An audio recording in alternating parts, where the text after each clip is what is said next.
एकादशी की बड़ी निष्ठा थी उनकी। अच्छा, एक बात और कहूं बंधुओं, आपने यदि कोई भगवत संबंधी नियम चालू करने का मन बनाया है कि कल से मैं ऐसा करूंगा, कल से मैं रोज तिलक लगाऊंगा, या कल से मैं रोज ठाकुर जी की सेवा करूंगा, कल से रोज 108 तुलसी अर्पित करूंगा, या हर हफ्ते में एक दिन ठाकुर जी को अन्नकूट करूंगा, ये जो भी आपने अगर कोई नियम बनाने का मन बनाया, तो उस नियम को तोड़ने की पूरी जिम्मेवारी ठाकुर जी लेते हैं। बोले अच्छा, तो चलो हम तोड़वाएंगे, और किसी ना किसी रूप में वो नियम तोड़वाते ही हैं, इसलिए घबराना नहीं। आप जैसे ही संकल्पबद्ध होगे कि मुझे एकादशी रखनी है, अगली एकादशी पे देख लेना ऐसा कुछ होगा कि आप अन्न खाने पर मजबूर हो जाओगे। तब समझ जाना, बारे ठाकुर जी आपने ये किया लेकिन हम खाएंगे ही नहीं। आप अपनी स्थिति से हटना नहीं बस। तो नामदेव जी एकादशी की बड़ी निष्ठा थी उनकी, समस्त वैष्णवों की होती है। एक दिन भगवान ने नामदेव जी की परीक्षा लेने के लिए एक वृद्ध ब्राह्मण का रूप धारण किया, लाठी लिए महाराज, हाथ कांप रहे हैं, पैर चल नहीं पा रहे हैं, लुढ़क रहे हैं कभी इधर उधर। इस स्थिति में श्री नामदेव जी के घर ठाकुर जी पहुंच गए। नामदेव जी ने जैसी देखा कोई संत पधारे हैं, ओ महाराज जाकर के संभाला उनको, जय हो जय हो जय हो महाराज, आपको बारंबार प्रणाम। क्या हुआ? बोले अरे क्या बताऊं, 10 दिन हो गए मैंने भोजन नहीं किया है, मेरी स्थिति बहुत खराब हो गई है, मुझे अपने घर ले चलो, कुछ पवा दो मुझको। नामदेव जी तुरंत उनको अपने घर लेकर के आए, आसन पर सुंदर बिठाया, चरण आदि धोए। बोले ये सब मत करो भैया, मेरे भूख के कारण प्राण निकल रहे, जल्दी भोजन कराओ। नामदेव जी बोले भगवान आज एकादशी है, तो आप कहें तो मैं दूध पिला दूं। नहीं नहीं नहीं, दूध, तुम कैसी बात करो, भूख लग रही है मुझको रोटी सब्जी की, तुम मुझे दूध की बात कर रहे हो। ठाकुर जी परीक्षा ले रहे हैं नामदेव जी की, ब्राह्मण के रूप में आए। नामदेव जी बोले तो फल खा लीजिए। बोले फल खा लूंगा तो मुझे जुकाम हो रहा है, मैं फल नहीं खा सकता, मैं बीमार हो जाऊंगा, डॉक्टरों ने मना किया, वैद्यों ने मना किया है। नामदेव जी बोले तो फिर क्या आपको अर्पित करूं बताओ? बोले दाल भात बनवाओ, दाल भात बनवाओ, रोटी सब्जी बनवाओ, जल्दी वही पाऊंगा। नामदेव जी बोले क्षमा करें भगवान, द्वादशी तक प्रतीक्षा करनी पड़ेगी, अभी एकादशी चल रही है, आपको मैं अन्न नहीं खवा सकता। ब्राह्मण बोलने लगा मेरे प्राण निकल जाएंगे, मैं मर जाऊंगा अभी यहीं पर। अरे भैया, और शास्त्र भी आज्ञा करते हैं 90 वर्ष की ऊपर की आयु वाला नहीं भी करे तो चलता है, मेरी 90 के आसपास की उम्र है, अब कोई बात नहीं ना, आप हमको भोजन करा दो।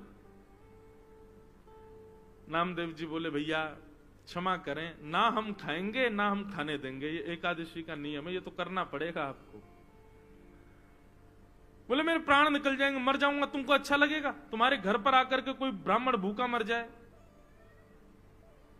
नामदेव जी बोले मरना तो एक दिन है ही, आज एकादशी, आज ही चले जाओ, इससे बढ़िया दिन क्या होगा।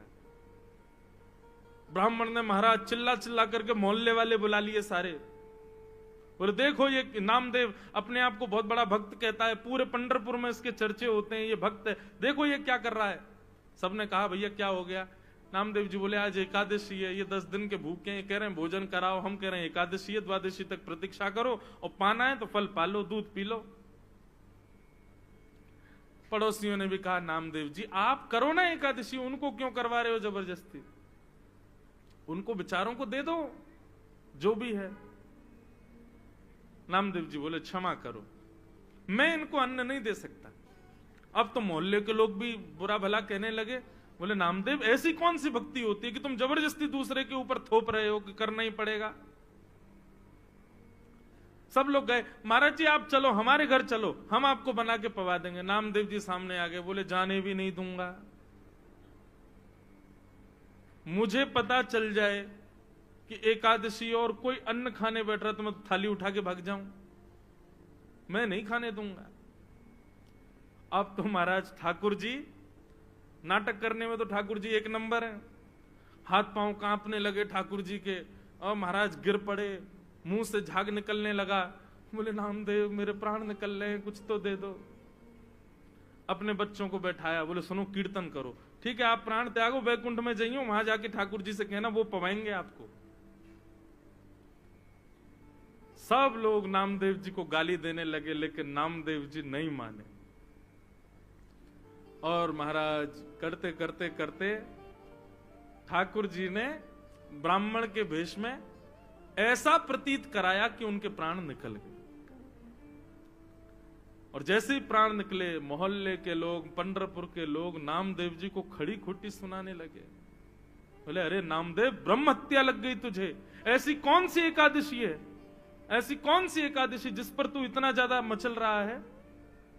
आज तुझे ब्रह्म हत्या लग गई। नामदेव जी के नेत्रों से अश्रु आने लगे, चरणों में प्रणाम किया, तुलसी की माला लाकर के उस ब्राह्मण देवता को पहना दी। बोले कितना भाग्य है इनका, पंढरपुर क्षेत्र में चंद्रभागा नदी के तट पर, और एकादशी के दिन प्राण त्याग दिए, और वो भी निराहार होकर के, बिना आहार लिए। कितने बड़े सौभाग्य की बात है। देवी अपनी पत्नी से बोले अब हमको ब्रह्म हत्या लग गई है। ठीक है, एकादशी के लिए ही सही, लेकिन हत्या तो हो गई, कारण तो हम ही लोग बने। अब ठाकुर जी तो हमारे हाथ की सेवा स्वीकार नहीं करेंगे, और अब तो हम नाम जाप करने के भी अधिकारी नहीं है, क्योंकि ब्रह्म हत्या लग गई। चलो इन ब्राह्मण देवता की अंत्येष्टि करते हैं, और उसी चिता में हम लोग भी जीवित अपने प्राण त्याग देंगे। जब हमने ऐसा किया तो हम ये करेंगे। ठाकुर जी की महाराज ब्राह्मण वेश की अर्थी बनाई, अर्थी पर ठाकुर जी को लिटाया।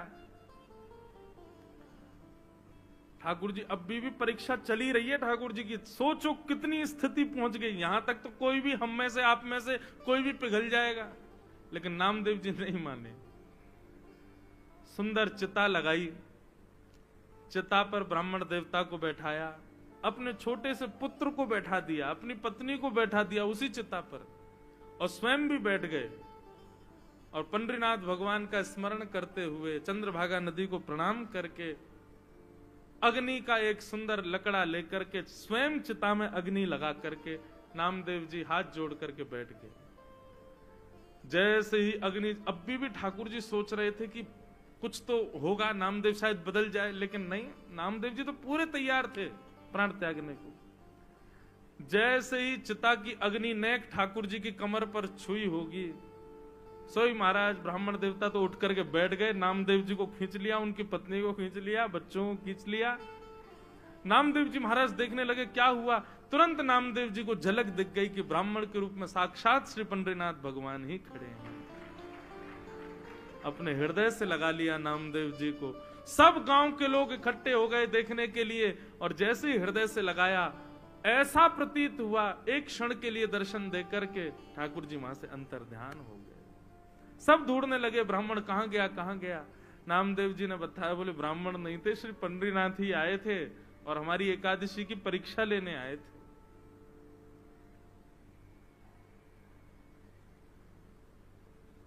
ऐसी बंधुओं, ये निष्ठा है, ये कोई व्रत नहीं है,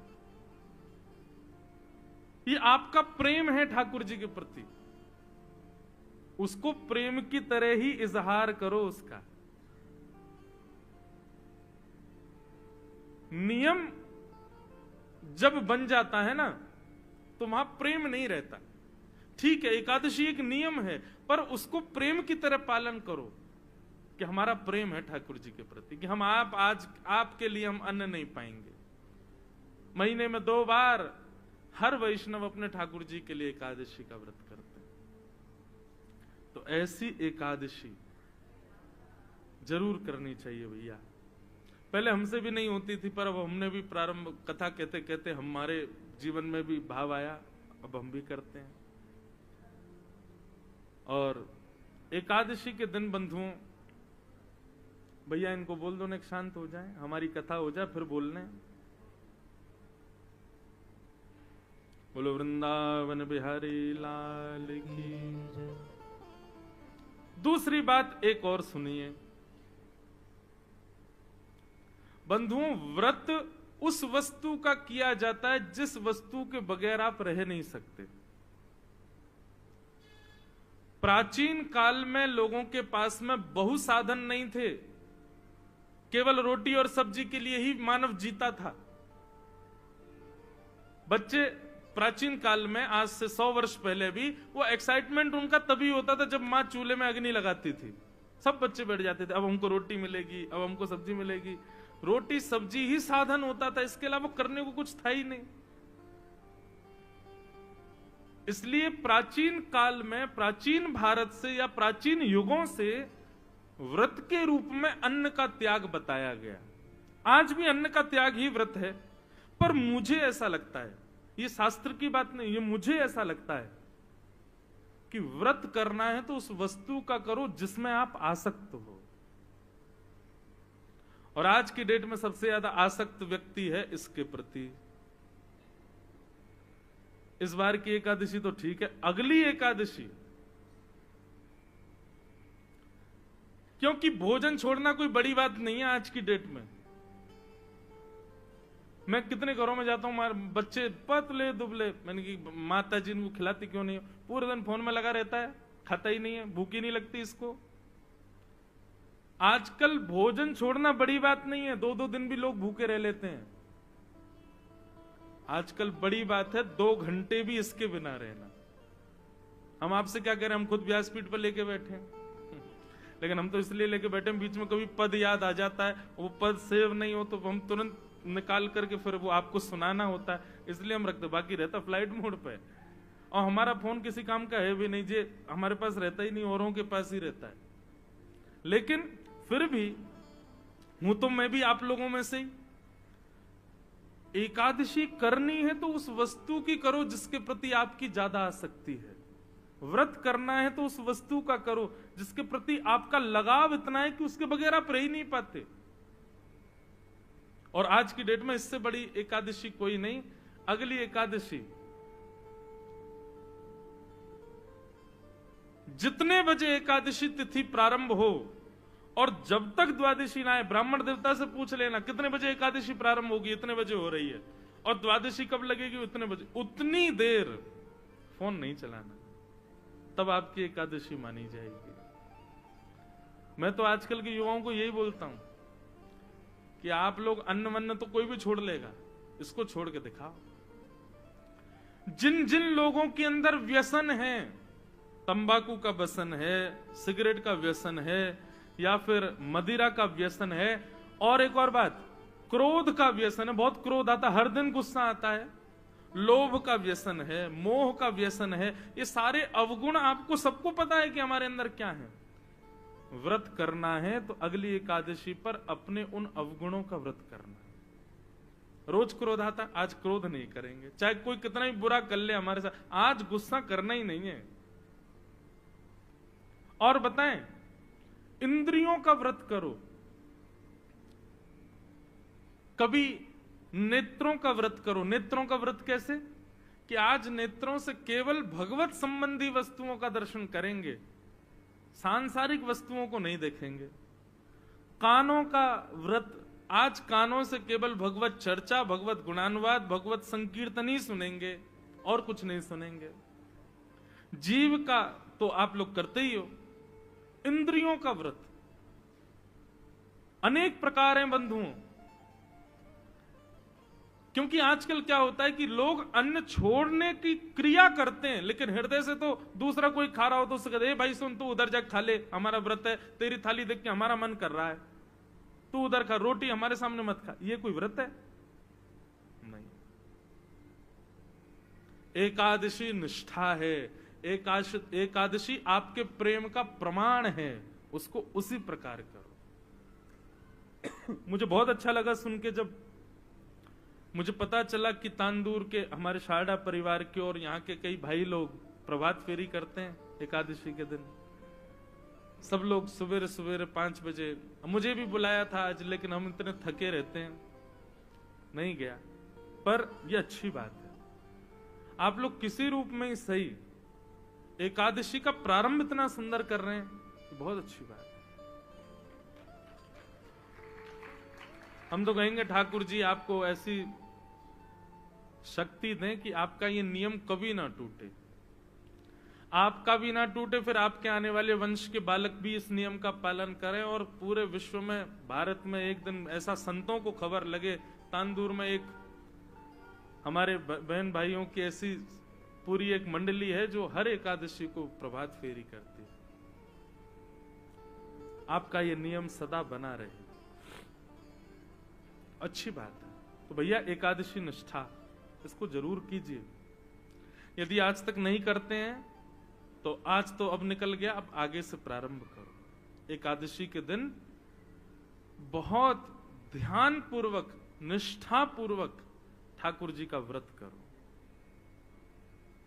अब हमारे वृंदावन की कई रीतियों में एकादशी का व्रत नहीं होता, जगन्नाथ जी की परंपरा में एकादशी का व्रत नहीं होता।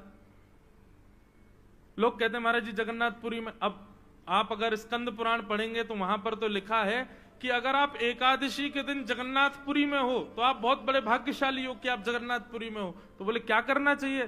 बोले उस दिन आकंठ दाल भात पाना चाहिए। स्कंद पुराण में लिखा है कि अगर एकादशी के दिन आप जगन्नाथपुरी में हो तो जितनी आपकी क्षमता है उससे ज्यादा आपको दाल भात पाना है। लेकिन हाँ शर्त यह है अन्न नहीं, ठाकुर जी से जगन्नाथ जी का प्रसाद ही पा सकते हो एकादशी के दिन। वहां के नियम अलग हैं, वहां के कानून, कहीं कहीं पर ये नियम, वहां पाप का निवास नहीं हो सकता। क्यों? उसके पीछे कारण, अन्न में पाप का निवास होता है। लेकिन जगन्नाथपुरी की रसोई में जो रसोइया है ना, उन सबको लक्ष्मी रूप माना जाता है। वहां पर जितने भी यंत्र हैं जिनसे भोजन बनाया जाता है उन सबकी भी पूजा लक्ष्मी भाव से होती है कि भैया ये जगन्नाथ जी की निज रसोई है, यहाँ लक्ष्मी ही भोजन बनाती है। लक्ष्मी जिस अन्न का स्पर्श कर दे उसमें पाप नहीं रह सकता। इसलिए वहां महाप्रसाद पाने पर दोष नहीं लगता। एकादशी उल्टी टंगी हुई है जगन्नाथ भगवान के पीछे। हमारे वृंदावन के कई नियमों में, जैसे राधा वल्लभियों में, श्री हरिवंशियों में, वहां पर भी एकादशी नहीं होती। उनके भाव अलग हैं, वहां भाव प्राधान्य भाव आ जाता है। पर हम आप सब लोग वैष्णव, हमको प्रयास करना चाहिए, ठाकुर जी के लिए व्रत करो। व्यक्ति बड़ी से बड़ी वस्तु छोड़ देता, ठाकुर जी के लिए एक दिन अन्न मत खाओ और निष्ठा पूर्वक, प्रेम पूर्वक उसका निर्वहन करो। इस प्रकार एकादशी की महिमा बताई गई। और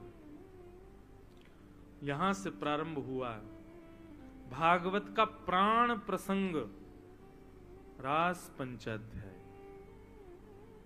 बहुत सावधानी से बैठिएगा आप सब लोग कि भगवान पिता रात्रि शरदोत्फुल्ल मल्लिका विक्षरन्तुं मनश्चक्रे योग माया उपाश्रिता। सब लोग बहुत सावधानी से सुनिए, ये रास की कथा है। यहां पर महादेव को भी रोक दिया गया था।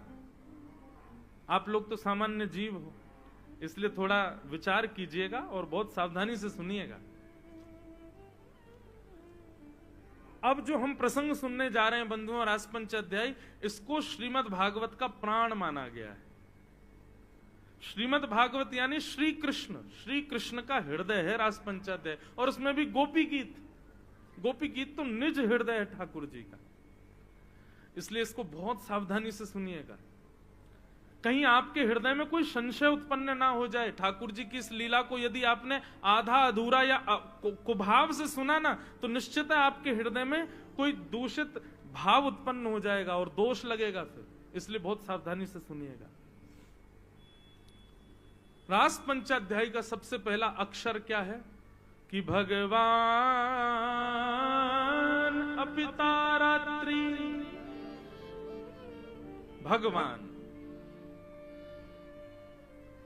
भगवान शब्द से रास पंचाध्याय का प्रारंभ होता है। आप लोग इतनी कथा सुनते हो, इतना मंदिर जाते हो, इतना सब गुरुजनों का संग करते हो, इतना पवित्र जीवन जीते हो, चलो मुझे बताओ भगवान की परिभाषा क्या है? भगवान कहते किसको है बताओ? केवल आप लोग सुनोगे उसी से काम थोड़ी चलेगा, बीच बीच में हमको टेस्ट भी लेना चाहिए, और मैं कहीं कहीं लेता भी हूं, यहां तो हम नहीं ले पाए, पर चलो हमें कोई एक व्यक्ति बता दे कि भगवान कहते किसको है।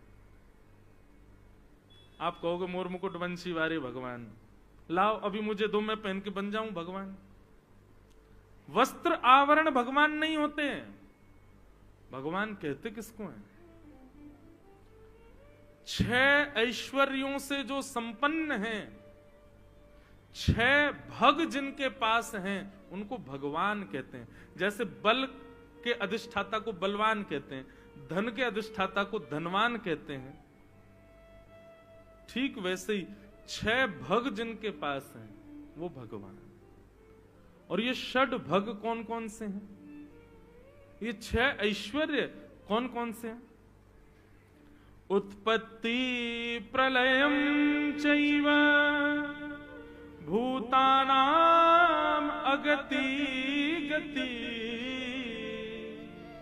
वेत्ति विद्याम अविद्याम च सवाच्यो भगवान इति।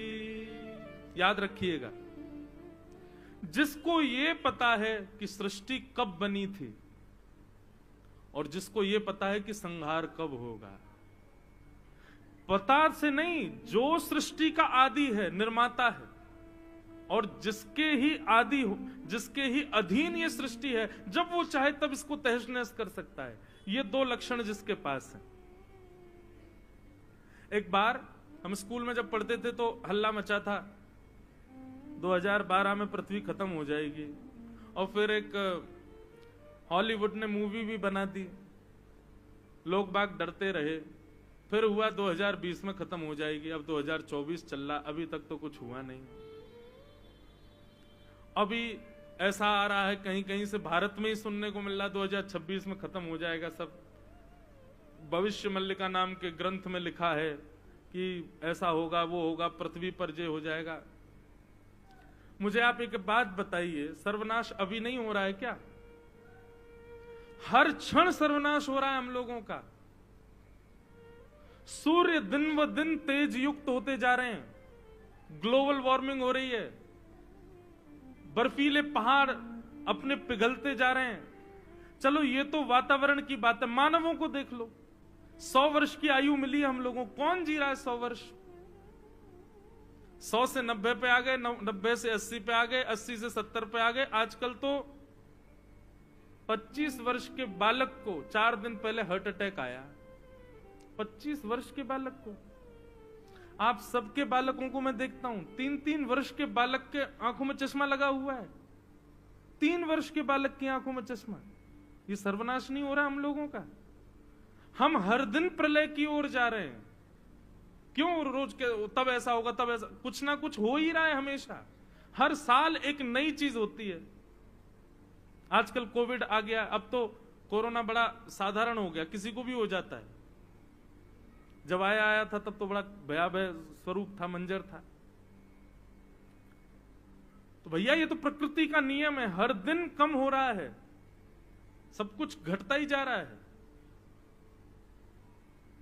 लेकिन जो परफेक्टली जानते हैं कि विश्व का नाश कब होगा, वो भगवान है। इसको कोई नहीं बता सकता कि पृथ्वी का सर्वनाश कब होगा, पृथ्वी कब बनी थी और पृथ्वी कब धूमिल होगी। ये जो जानते हैं, ये 2 लक्षण हो गए, उत्पत्ति प्रलयम चैव। दूसरी बात, भूतानाम अगति गति। मुझे ऐसा लगता है मैं ऐसा करूंगा तो इसमें मुझे फायदा होगा, लेकिन वो करने के बाद मुझको कोई फायदा नहीं हुआ, बल्कि बर्बाद और हो गए।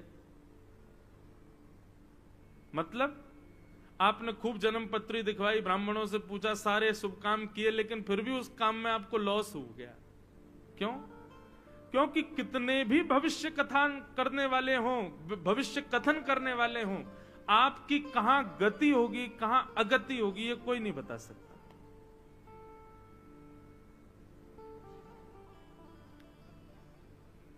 अब मुझे कहना तो नहीं चाहिए लेकिन कह दूं, ज्योतिष भगवान के नेत्र हैं, भगवान के चक्षु माने जाते हैं ज्योतिष, ठाकुर जी के नेत्र हैं।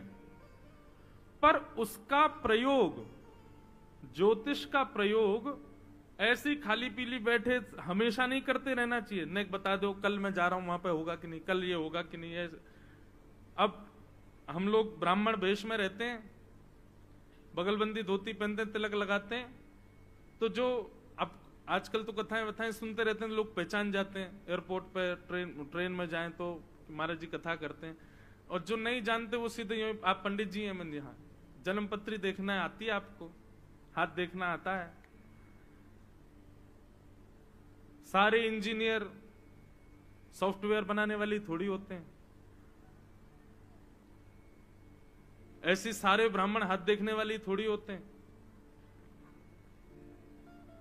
इस प्रकार ज्योतिष का प्रयोग नहीं, ज्योतिष का प्रयोग उन लोगों के लिए जो बहुत भयभीत अवस्था में हैं, वे जानना चाहें कि ठाकुर जी क्या आज्ञा कर रहे हैं, और वो आज्ञा समझ करके फिर अपने कर्म को प्रधान रखें। बस वहां ब्राह्मण देवता ने कह दिया ऐसा ऐसा ऐसा ऐसा है, अब बैठे हैं चिंता कर रहे हैं कि शनि की 7.5 चल रही है, मैं कुछ भी करूंगा सफल तो होऊंगा ही नहीं। नहीं, आप कर्म पर ध्यान रखो। कई बार नक्षत्र ग्रह आपके कर्म की वजह से बदल जाते हैं, अच्छे हो जाते हैं। तो हमारी कहां गति है, कहां अगति है, ये जो जानते हैं, तो 2 गुण, पृथ्वी कब बनी और कब नष्ट होगी, मानवों की कहां गति है कहां अगति है, ये जो जानते हैं, 4 लक्षण हो गए। और 2 लक्षण, वेत्ति विद्याम अविद्याम च, जो अविज्ञ हैं, अनविज्ञ नहीं है, सब कुछ जानते हैं। विद्या क्या है, अविद्या क्या है, सद क्या है, असद क्या है, इसको जो समझते हैं, ये 6 लक्षण जिनके अंदर हैं वो भगवान, और इन 6 को जो नहीं जानता वो मानव। आप कितना भी दावा कीजिए, ये 6 भग आपके पास कभी नहीं आ सकते, ये केवल भगवान के पास रहते, इसीलिए वो भगवान है। तो भगवान कौन, जिनके अंदर 6 लक्षण युक्त हैं। तो रास पंचाध्यायी के प्रारंभ में श्री शुकाचार्य जी कह रहे हैं भगवान पितारात्रि, बोले आगे की लीला सुखदेव जी कहते हैं भगवान कर रहे हैं। भगवान कौन, 6 भगों से जो युक्त हैं वो भगवान। शरदोत्फुल्ल मल्लिका। अब बंधुओं थोड़ी प्रेम लक्षणा कथा होगी, आप सब लोग ध्यान से सुनिएगा। वृंदावन में शरद पूर्णिमा का चंद्रमा उदित हुआ। शरद पूर्णिमा के प्रकाश से पूरा वृंदावन आच्छादित हो गया। गोपियों का जब चीरहरण ठाकुर जी ने किया था, तब गोपियों से कहा था कि हम शरद पूर्णिमा की रात्रि में आपको मिलेंगे, आपके संग रास विहार करेंगे। अच्छा, एक और बात, रास कहते किसको है? आप लोगों के मन में एक ही बात आई होगी, रास का नाम सुनते ही एक दूसरे के साथ नाचना, उसी को रास कहते हैं। डांडिया हाथ में लेके एक दूसरे को मारना, वही रास है? नहीं नहीं, रास कहते किसको है? रस और रास ये 2 बातें। रस का अर्थ होता है जहां वैष्णव प्रयास करते हैं ठाकुर जी की प्राप्ति करने का, जहां पर मैं और आप यत्न करते हैं ठाकुर जी को प्राप्त करने का, उसको कहते हैं रस। लेकिन हमारे रस से प्रसन्न होकर जब ठाकुर जी प्रयास करते हैं हमसे मिलने का, उसको कहते हैं रास। समझ में आई बात?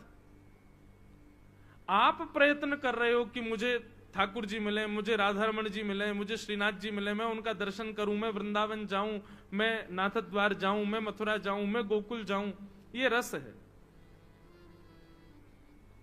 लेकिन कभी कुछ ऐसा हो कि ठाकुर जी अनुग्रह करके आपके लिए तांदूर आ जाएं, वो रास है। और अभी तक रास हमारे साथ हुआ नहीं है, अभी हम रस में ही व्यवस्थित हैं। लेकिन अपनी भक्ति को उस स्थिति में ले जाना है कि ठाकुर जी रास करें हमारे साथ। भगवान के एक भक्त थे धन्ना जाट, क्या नाम था? बहुत ध्यान से सुनिएगा। रास किसको कहते हैं ये बता रहे हैं। सब माताएं इधर देखो, इधर देखो, यहां देखो, हमको देखो, बस आज और कल देख लो, फिर मत देखना। तो धन्ना जाट की कथा आती है कि धन्ना जी को एक महात्मा उनके घर आए। वो अपने शालिग्राम जी की सेवा करते थे। शालिग्राम जी की सेवा देख करके धन्ना जी के मन में आ गया मैं भी करूंगा। छोटे से थे, नन्हे से बालक। तो धन्ना जी उनके शालिग्राम जी लेकर के बैठ गए महात्मा के और बोले महाराज जी अब नहीं दूंगा, ये तो मेरे हो गए। महाराज जी बोले अरे भैया मेरे वर्षों की सेवा जो धल लेगा, क्या करे, बालक है, इसके हट से कैसे बचें। तो महाराज जी ने क्या किया, बाहर से शालिग्राम जैसे दिखने वाले पत्थर ले आए, उनको इत्र वित्र लगा के, चंदन लगा के सिंहासन पर बैठा दिया। और धन्ना जी से कहा, बोले अच्छा एक बात बताओ, तुमको राजा भगवान चाहिए कि चौकीदार भगवान चाहिए?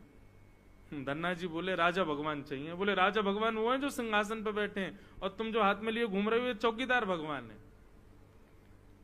नन्हे से भोले भाले धन्ना हाथ वाले ठाकुर जी दे दिए। वो असली शालिग्राम थे और ऐसे नकली पत्थर, वो बस बाहर का गली का कोई पत्थर था, इत्र वित्र लगा दिया। धन्ना जी को विश्वास हो गया यही साक्षात भगवान। अब तो धन्ना जी उनकी सेवा करने लगे। माँ से कहते माँ रोली लेके आओ, चावल लेके आओ, चंदन लेके आओ, मुझे दिलाओ, मुझे श्रृंगार करना है। माँ कुछ नहीं दिलाती थी। तो क्या करते थे, रसोई घर से हल्दी ले आते और हल्दी में जल मिला के उसका तो चंदन लगाते थे।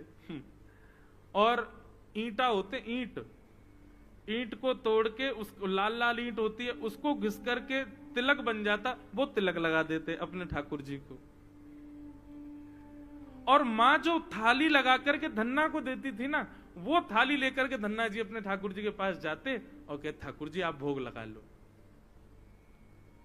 गुरु जी बता के गए थे कि पर्दा लगा के भोग लगाना। तो धन्ना जी पर्दा लगा करके बैठ गए और लगा करके कह रहे ठाकुर जी अब आप पालो, मैं देख नहीं रहा, आप प्रेम से पाओ। थोड़ी देर बाद धन्ना जी ने कहा कि ठाकुर जी भोग लग गया। जैसे पर्दा देगा, थाली यूं की तो ही रखी थी, नहीं पाया ठाकुर जी ने। धन्ना जी तो व्याकुल हो गए, बोले कि लाल जी आप पा क्यों नहीं रहे हो? अरे भूखे रहोगे तो फिर कैसे काम चलेगा। थोड़ी बहुत देर मनाते रहे, ठाकुर जी ने फिर भी नहीं पाया। तो धन्ना जी बोले आप भूखे रहोगे तो मैं भी भूखा रहूंगा, मैं भी भोजन नहीं करूंगा, मत खाओ, मैं भी नहीं खाऊंगा। वहीं सो गए ठाकुर जी के मंदिर में ही। थोड़ी देर में ऐसी आवाज आने लगी जैसे मानो कोई चटकारे ले ले करके कुछ पा रहा है। जैसे अचार कभी खट्टा हो तो उसको ऐसे करके चाटते हैं ना, ऐसे चटकारों की आवाज आती है। या दाल चावल पाओ तो अपनी उंगली चाटो तो उसके चटकारे, ऐसी ध्वनि आने लगी चटकारों की। धन्ना जी बोले भाई ये चटकारे कौन ले रहा है? जैसे ही पर्दा हटा करके देखा तो नन्हे से गोपाल जी बैठे हैं और पूरी दाल भात ऐसे सान करके बढ़िया प्रेम से चटकारे ले ले करके पा रहे थे। असली शालिग्राम भी नहीं थे, गली के पत्थर थे, उनकी सेवा करते थे। असली रोली, असली चंदन केसर का नहीं था, हल्दी लगाते थे ठाकुर जी को। असली तिलक नहीं था, ईंट घिस के लगाते थे ठाकुर जी को। और उन धन्ना जी के यहां ठाकुर जी प्रकट हो गए। ठाकुर जी ने कह दी किसी को बताना नहीं, हम ऐसे ही मिला करेंगे तुमसे। धन्ना जी बोले ठीक है। अब धन्ना जी थोड़े बड़े हो गए तो अपने घर की गैयाएं चराने जाते थे। तो ठाकुर जी को सिंहासन से उठा के अपनी जेब में धर के ले जाते। थोड़ी दूर जाकर के ठाकुर जी प्रकट हो जाते और धन्ना के गले में गलवैया डाल करके चलते। एक दिन धन्ना जी के पिताजी बोले धन्ना आज कहीं जाइयो मत। बोले क्यों? बोले आज तेरे गुरु जी आ रहे हैं जिसने तुझको ठाकुर जी दिए। धन्ना जी तो नाचने लगे। 10 साल हो गए, 10 साल बाद गुरु जी आ रहे हैं। बोले मेरे तो गैया चरावे जावे को समय है गया, अब क्या करूं? सो उसने क्या किया, गैया लेकर के थोड़ी दूर गया और ठाकुर जी को जेब से निकाल के नीचे दल लिया। बोले ठाकुर जी आज गुरु जी आ रहे हैं, आप गैया चराने जाओ। ठाकुर जी आ गए, उसकी गैया चराने चले गए। धन्ना जी लौट के अपने घर आ गए। भक्तमाल जी में कथा धन्ना जी की। गुरु जी आए, गुरु जी ने अरे वाह धन्ना बहुत बड़े हो गए तुम तो, गुरुजी सब आपकी कृपा। और बताओ तुम्हारे ठाकुर जी की सेवा पूजा अभी छोड़ दी कि अभी करते हो?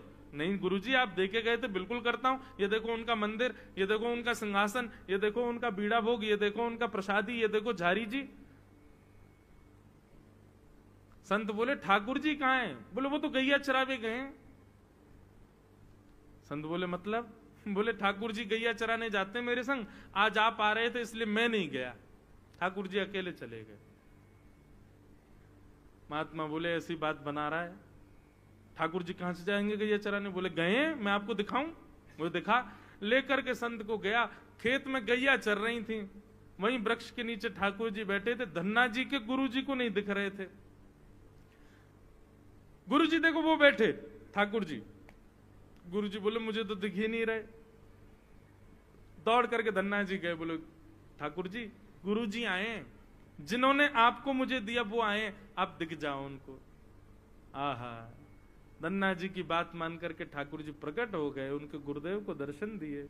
गुरुदेव रोने लगे, बोले सच्चे शालिग्राम की सेवा 100 वर्षों से कर रहा हूं, मेरे गुरुदेव से प्राप्त थे 150 वर्ष पुराने शालिग्राम। नित्य नियम से 108 तुलसी चढ़ाता हूं, इतना नाम जप करता हूं, इतना वेद अध्ययन करता हूं, ज्ञान आदि सब मैंने ग्रहण किया, घर परिवार छोड़ दिया, साधु महात्मा बना घूमता हूं, मेरे लिए आप कभी प्रकट नहीं हुए। नन्हे से बालक को गली का पत्थर दे गया, उससे प्रकट होकर गैया चरा रहे हो आप। जय हो, अपार लीला है ठाकुर जी आपकी। इसको कहते हैं रास। ये क्या है? रास। ये रस नहीं है बंधु, ये रास है। आप कहोगे तो फिर नृत्य क्यों रास में? भाई जब आपको लिमिट से ज्यादा आनंद होगा ना, लिमिट से ज्यादा खुशियां जीवन में आती हैं, तो व्यक्ति नाचता ही है। एक गति, एक सीमित अवस्था है, वहां तक ही हमको सुख मिल सकता है। उससे अधिक सुख मिलने पर हमारे देह को सुध नहीं होती, हम कुछ भी करते हैं, कुछ भी कहीं भी नाचते हैं, कहीं भी गाते हैं, कुछ भी करते हैं। माता पिता के इकलौते पुत्र का ब्याह हो तो माँ की खुशी देखो, पिता की खुशी देखो, खूब नाचते हैं। नाचना नहीं आता फिर भी नाचते हैं। यहां तो गोपियों को भगवान मिल गए तो गोपियां नाचेंगी नहीं, गोपियां नृत्य नहीं करेंगी। लेकिन आज के बाद याद रखिएगा, रास का मतलब नाचना नहीं होता। रास का मतलब होता है कि ठाकुर जी ने अपनी प्रभुता छोड़ करके गोपियों को वो स्थान प्रदान किया जो एक प्रियतमा का होना चाहिए। उनके लिए इतने सहज हो गए कि गोपियों के गले में गलवैयां डाल रहे हैं, गोपियों के संग घूम रहे हैं, गोपियों की बात सुन रहे हैं। इसको रास कहते हैं, ये रास विहार। और उससे प्रसन्न होकर के गोपियां नाचती हैं, इसलिए हमको नृत्य दिखता है रास में। पर रास का मतलब और रस का मतलब यही है कि हम प्रयास करें ठाकुर जी को प्रसन्न करने का, ये रस है। लेकिन ठाकुर जी प्रयास करें हमसे मिलने का, ये रास है।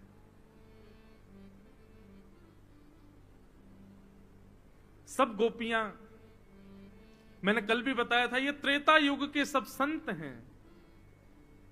एक युग की प्रतीक्षा के बाद गोपी बनकर के आए। इनको पता है कि ये साक्षात भगवान कौन है।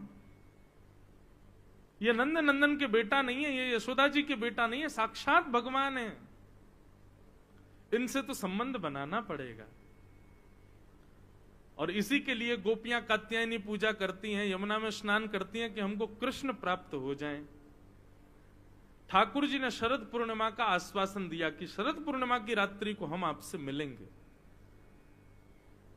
ठाकुर जी की आयु 7.5 वर्ष की है जब रास विहार हुआ। भगवान गए और कदम्ब वृक्ष के नीचे बैठ करके ठाकुर जी ने अपने अधर पर वेणु को आच्छादित किया, कोमल छिद्रों को अपनी उंगलियों से दबाते हुए। जैसे ही ठाकुर जी ने प्राण पिरोए, वंशी बजने लगी वृंदावन में, और सबको ऐसा लगने लगा कि नंद नंदन यशोदा नंदन कृष्ण वंशी बजा रहे हैं। पर कृष्ण प्रेम में उन्मुक्त गोपियों को ऐसा लगने लगा कि नहीं, श्री कृष्ण हमको बुला रहे हैं, श्री कृष्ण तो हमारा आवाहन कर रहे हैं। आप कहोगे महाराज जी हमको कभी वेणु सुनाई देगी ठाकुर जी की? ठाकुर जी की वेणु क्या है बंधुओं?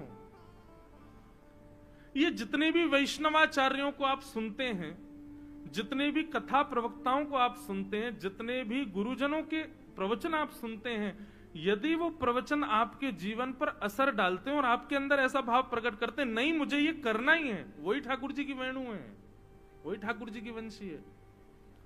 लेकिन यहां से घुसी बात और यहां से निकल गई कोई असर नहीं, जैसे पहले थे वैसी अब हो। तो आपने वंशी सुनी, आपने ठाकुर जी की चर्चा नहीं। वंशी तो ठाकुर जी बजा रहे हैं, पूरा ब्रज सुन रहा है, लेकिन सबको ये लग रहा है कि ठाकुर जी वंशी बजा रहे हैं, लेकिन गोपियों को तो स्वर सुनाई दे रहा है कि ठाकुर जी कान में आकर के कह रहे हैं, चल गोपी जल्दी चल, मैं तेरी प्रतीक्षा कर रहा हूं।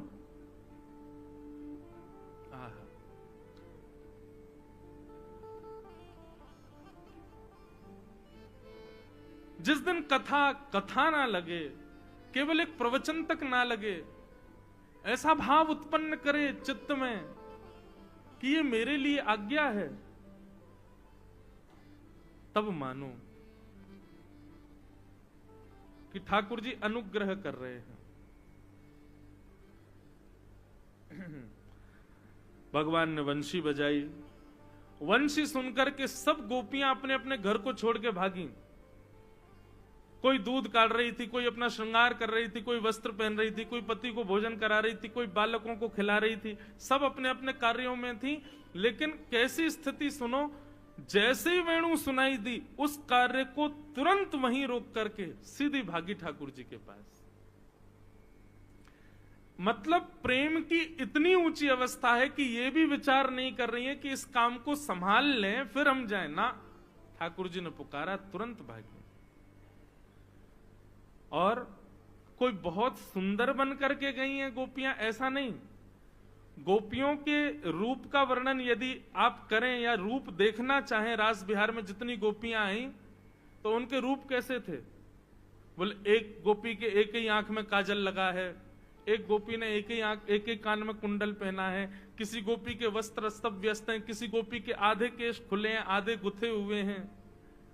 ऐसी अस्त व्यस्त अवस्था में, मतलब ये सब गोपियां किसी को रिझाने की भावना से भी नहीं गई हैं, और ये सब ये बात जानती भी हैं कि श्री कृष्ण रूप पर तो नहीं रीझते। दौड़ने लगी सब गोपियां, अपने घर परिवार सबका त्याग कर दिया। अच्छा, अब यहां पर प्रश्न आता है, इतनी सारी गोपियां, लाखों गोपियां गई थी रास में, इनके घर वालों ने रोका नहीं, इनको इनके पतियों ने रोका नहीं। वर्णन आता है कि कई पतियों ने रोका, तो गोपियों ने क्या किया, अपने आप को कक्ष में बंद कर लिया और बोले तुमको ना ये शरीर ही प्रिय है ना, ये शरीर रहेगा तुम्हारे पास, मैं शरीर को त्याग करके आत्म स्वरूप धारण करके कृष्ण के पास चली जाऊंगी। और असंख्य गोपियों ने इस प्रकार रास भूमि में प्रवेश किया। भैया ये अद्भुत है, ये सामान्य प्रेम नहीं है। यहां गोपियां देह त्याग करके भी पहुंच रही हैं। तो प्रश्न उठता है, इस तरह से तो ना जाने कितनी गोपियों ने अपने देह का त्याग कर दिया। और वर्णन आता है कि ठाकुर जी 6 महीने तक रास विहार करते रहे, तो क्या 6 महीने तक किसी के घर वालों ने ऑब्जेक्शन नहीं किया कि हमारी बहू बेटियां कहां गई?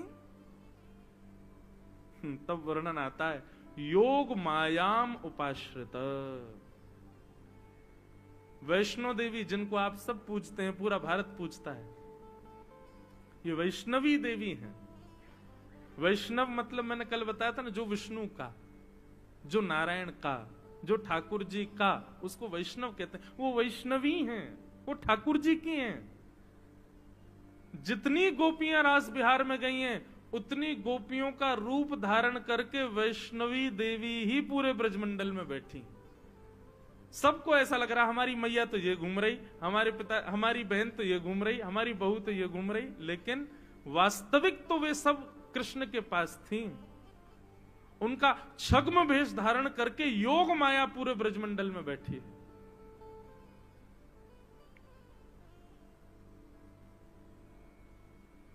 सब गोपियां पहुंच गईं ठाकुर जी के समीप।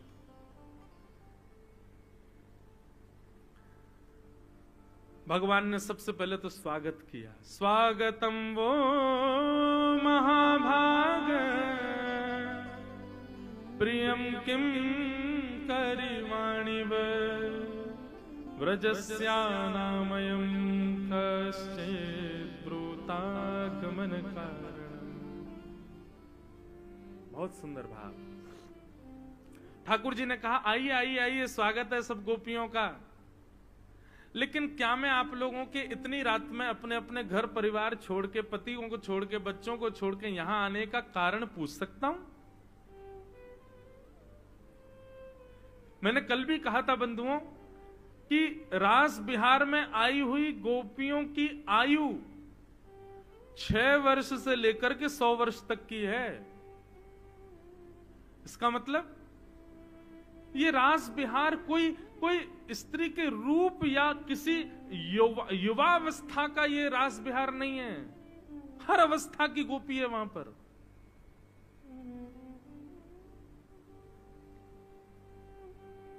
सब पहुंची रास बिहार में। ठाकुर जी ने कहा आपकी इतनी रात में आने का कारण जान सकता हूं? अपने पति परिवार को छोड़ के आई हो। भगवान ने 10 श्लोकों में पतिव्रता नारी का धर्म समझाया। तुमको पता है पतिव्रता नारी का कितना बड़ा धर्म होता है? तुम अपने पति परिवार सबको छोड़ के चली आई मेरे पास।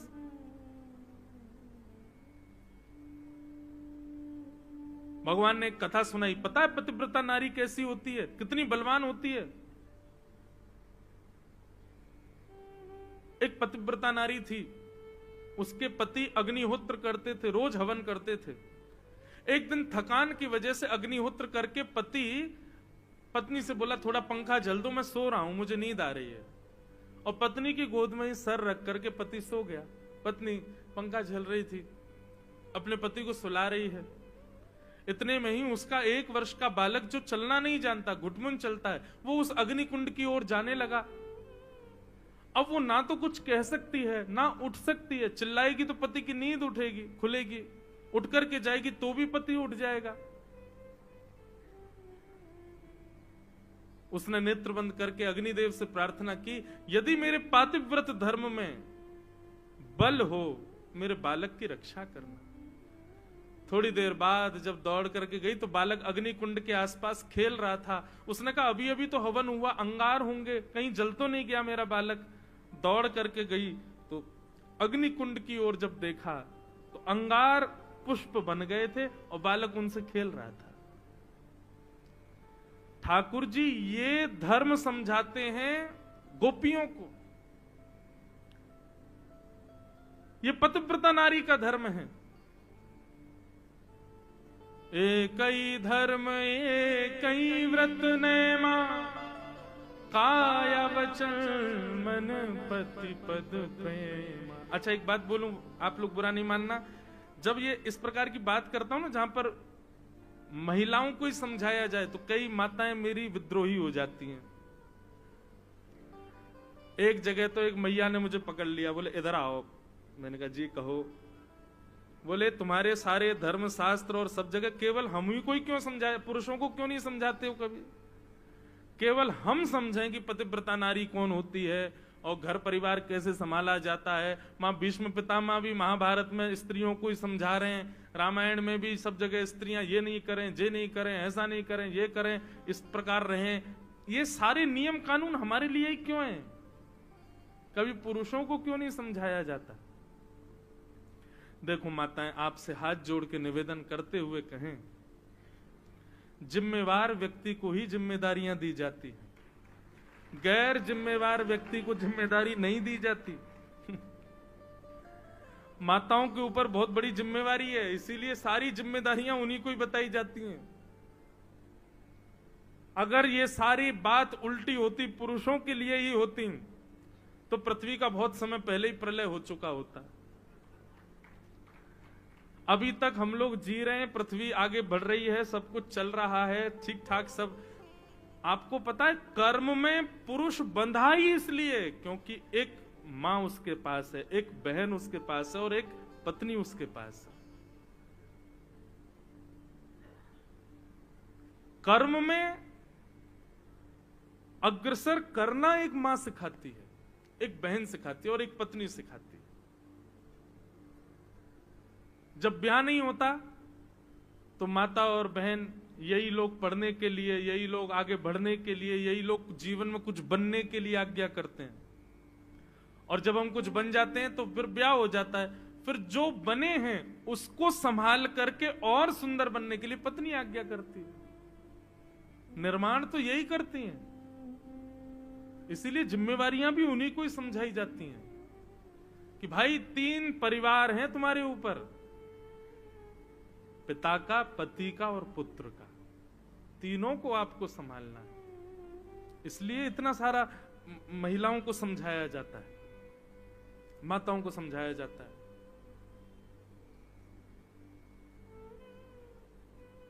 वो बात अलग है कि वुमेन एम्पावरमेंट वाले कहते हैं काहे को, हमको ही क्यों, तो फिर आपकी इच्छा। ठाकुर जी समझा रहे हैं, बोले ये होता है पतिव्रता नारी का धर्म, अपने पति और उसके परिवार का संरक्षण, यही भजन। आपको एक बात कहें, पति 1008 माला रोज करे और पत्नी ना करे, पत्नी क्या करे, केवल और केवल परिवार का ध्यान रखे, तो पति को 1008 माला करने से जो फल मिलेगा, पत्नी को केवल घर परिवार संभालने से वो फल मिल जाएगा।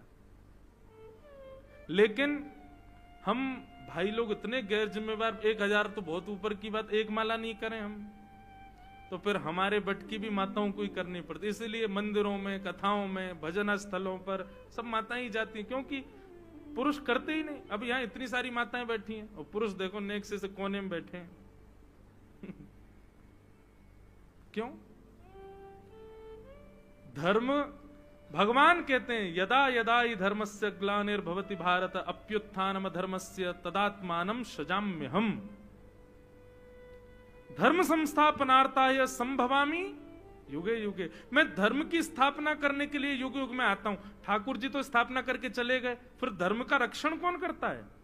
ठाकुर जी तो धर्म स्थापित करके चले गए, लेकिन उस धर्म का पालन कौन कर रहा है?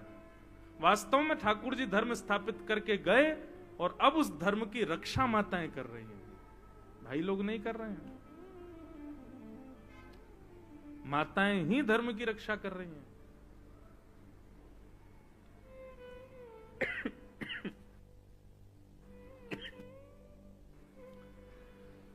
ठाकुर जी समझाने लगे पतिव्रता नारी का धर्म ये होता है, ये होता है। गोपियां खड़ी खड़ी सुन रही थीं।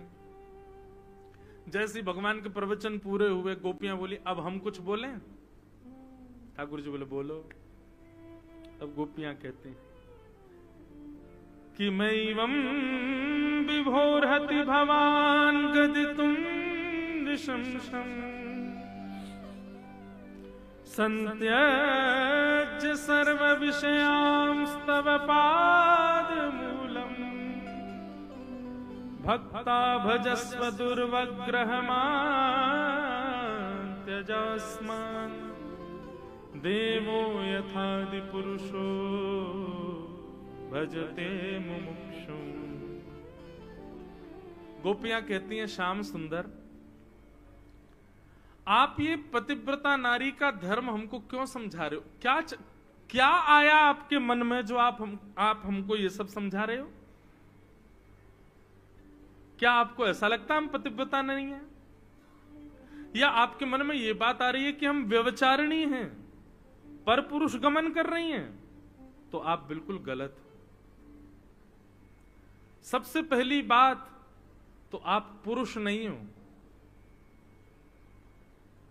आप साक्षात भगवान हो। दूसरी बात, हमारे पति हैं, परंतु आप जगतपति हो, आप पतियों के भी पति हो। आप कहते हो पतिव्रता नारी का धर्म पालन करो, पति की सेवा, पति का ये, पति का ये। आप तो जगत के पति हो, आप हमारे ही नहीं है। हम जिनको अपना पति मानती हैं, हमारे पतियों के भी पति आप हो। पति शब्द का अर्थ क्या होता है? रक्षक। पति शब्द का सीधा अर्थ होता है रक्षक, जो रक्षा करे, वो पति होता है। आप तो जगतपति हो। और यदि हमने पति को जो स्नेह हो वो आपके लिए निवेदित कर दिया, तो आप हमको पतिव्रता नारी का धर्म क्यों समझा रहे हो? हम व्यभिचारिणी हैं क्या? या आपको ऐसा लगता है कि हमारे भीतर कोई कुभाव जन्म लेता, हम किसी और भाव से रह रही हैं? ऐसा नहीं सोचिएगा। हम जानती हैं कि आप कौन हो, इसलिए आपसे प्रेम करती हैं। आप जगतपति हो। आपके प्रभाव पर नहीं रीझी हैं हम, आपके स्वभाव से भी हमको कोई मतलब नहीं। हम सब जानती हैं कि हम पूर्व जन्म से आपकी प्रतीक्षा कर रही हैं। हम दंडकारण्य वन के संत हैं, तब राम रूप में आप आए थे लेकिन हमसे नहीं मिले। प्रतीक्षा करते करते इस जन्म में हम गोपी बनी और आप कृष्ण बन करके आए, अब तो मिलना पड़ेगा। हर जीव का यही धर्म है कि अपनी मृत्यु से पहले भगवत प्राप्ति कर ले। और यदि वो कर रही हैं, हम बस कोई भक्त भाव से करता, कोई भाई के भाव से करता, कोई मित्र के भाव से करता, हमने प्रियतमा के भाव से किया, तो फिर हमें दोष क्यों? गोप्य कामात भयात कंसः, उस कंस को भी मुक्ति मिल जाती है जो आपको गालियां देता है, उस रावण को भी मुक्ति मिलती है जो आपसे विद्वेष करता है।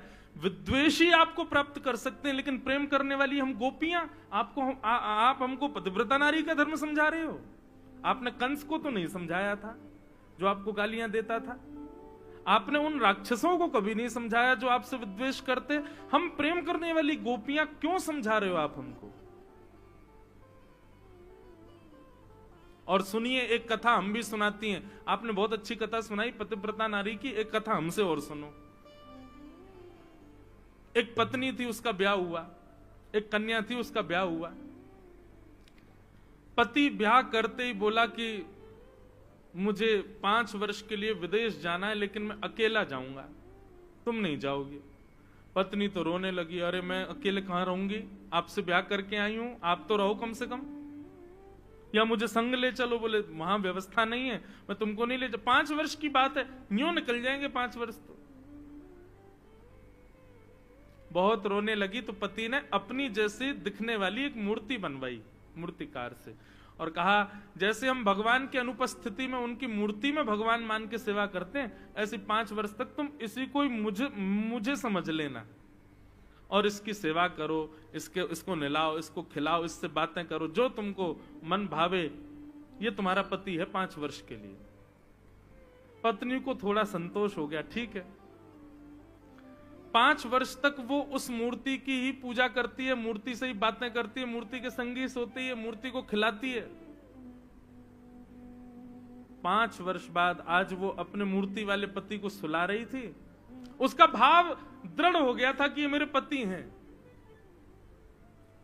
और एक दिन अचानक रात में गेट खटखटाने की आवाज आई। पता है ठाकुर जी कौन आया? ठाकुर जी बोले उसका असली पति आ गया होगा। बोले हाँ, 5 वर्ष पहले जो गया था वो आ गया, और द्वार पर आकर के खटखटा रहा है। गोपियां कहती हैं अब बताओ श्याम सुंदर, उस पत्नी को क्या करना चाहिए? 5 साल से जिसको पति मान करके रह रही है उसके पास रहे, या जो द्वार पर खड़ा है उसके पास जाए? भगवान बोले राम राम, ये कोई पूछने की बात है? जब द्वार पर असली पति आ गया तो फिर वो मूर्ति वाले को छोड़ दे, उसके पास जाए? गोपियां सब ताली बजाने लगी, वाह वाह वाह वाह। यही उत्तर तो हम सुनना चाह रही थी। आपने हमको ये मूर्ति वाले पति दे रखे थे जिनके संग हम रह रही थी, और वो भी कैसे पति हैं कि कभी यदि चले गए तो हमारे मांग का सिंदूर भी ले जाएंगे, हमारा सुहाग भी चला जाएगा, सब ले जाएंगे हमसे, हमको विधवा करके चले जाएंगे। लेकिन उनकी सेवा करते करते जैसे ही हमको पता चला कि असली पति तो जी हैं, ये तो पूरे विश्व के रचयिता हैं, ये पूरे विश्व के पति हैं, ये जगतपति हैं, और यदि पता चल करके हम असली पति के पास आ गए तो हमने क्या पाप किया बताओ? गोपियों की बात सुन करके परब्रह्म मौन हो गया, ठाकुर जी मौन हो गए, और गोपियों से कहने लगे आप ऐसे ना बोलिए, मैं तो परीक्षा ले रहा था। गोपियां बोली हम चली जाएंगी, पर हमारा चित्त आपके पास है, वो चित्त हमको वापस करो। लेकिन ठाकुर जी बंधुओं सब वापस कर सकते हैं, एक बार किसी ने उनको अपना मन दे दिया तो ठाकुर जी उसका मन वापस नहीं कर सकते। एक बार किसी ने यदि ठाकुर जी की शरणागति ग्रहण कर ली और उसके मन को ठाकुर जी ने स्वीकार कर लिया, माफ कीजिए आपकी लाख कोशिश करने पर भी वो व्यक्ति मर जाएगा, लेकिन उसका मन ठाकुर जी से हट नहीं पाएगा। गोपियों ने कहा हम चली जा रही हैं, अपने घर जा रही हैं लौट करके, लेकिन हमारा मन वापस करो हमको। ये जो मन आप में लग गया हमारा, इसको अभी लौटा दो। ठाकुर जी बोले ये तो संभव नहीं है। बोले संभव नहीं है तो फिर हमको स्वीकार करो। ठाकुर जी ने मन में विचार किया। इतनी देर लगा क्यों रहे ठाकुर जी? अरे जब जीवात्मा आ गया, शरणागति ग्रहण कर रहा है, तो फिर स्वीकार क्यों नहीं कर रहे? बंधुओं, ठाकुर जी किशोरी जी की प्रतीक्षा कर रहे थे। किशोरी जी आई नहीं अभी। इतने में ही श्री वृषभानु दुलारी हमारी श्यामाजू पधारी। जैसे ही किशोरी जी का आगमन हुआ, ठाकुर जी ने गोपियों के संग रास किया। रास कैसे किया? अब हर गोपी के पास ठाकुर जी जाते हैं, थोड़ी देर बैठते हैं, उससे वार्ता करते हैं, कभी उसके पैर पकड़ते हैं, कभी उसके नेत्रों को देखते हैं, उसके आंसुओं को पोंछते हैं, उसको जल पिलाते हैं, उसके लिए कोई सामग्री बना करके खिलाते हैं। इतने ठाकुर जी सहज हो गए। और सहज होते होते होते होते होते होते गोपियों को अभिमान हो गया। इतना अभिमान हो गया गोपियों को। बंधु बहुत ध्यान से सुनिएगा। ठाकुर जी, मुझे ऐसा लगता है, सहज इसलिए नहीं होते कि कहीं हमको अभिमान ना हो जाए। आपके लड्डू गोपाल हैं, हम अपने शारदा जी के घर गए, वहां शेषनाग पर पौड़े रंगनाथ भगवान, कितने 80 वर्ष पुराने, 80 वर्ष पुराने थे। कितने प्राचीन ठाकुर जी। इतने वर्षों से ठाकुर जी लेटे लेटे थक नहीं गए होंगे? बैठ तो जाएं कभी। हमारे श्रीनाथ जी 24 घंटा यूं ही खड़े रहते हैं। हम कहते हैं कभी कोई हाथ पांव नीचे कर लिया करो, ठीक है जाओ। लड्डू गोपाल आपकी यूं ही बैठे रहते हैं, कभी सहज थकते ही नहीं होंगे। कभी आप भाव भी रखो कि ठाकुर जी आप अपने हाथ पांव सीधे कर लो, आप ऐसे लेट जाओ, अंगड़ाई ले लो हमारी तरफ। ठाकुर जी जानबूझ करके बंधुओं सहज नहीं होते। क्यों? क्योंकि उनको पता है यदि मैं सहज हुआ तो इसको अभिमान हो जाएगा। देखा मेरी भक्ति से ठाकुर जी, देखो शेषनाग पे पौड़े थे, बैठ गए उठ करके। हम लोगों के अंदर आजकल क्या हो गया है कि हम लोग प्रदर्शन ज्यादा करने लग गए। जरा सी हमारी भक्ति श्रेष्ठ हुई नहीं कि हम लोग प्रदर्शन पर बहुत जल्दी भागते हैं।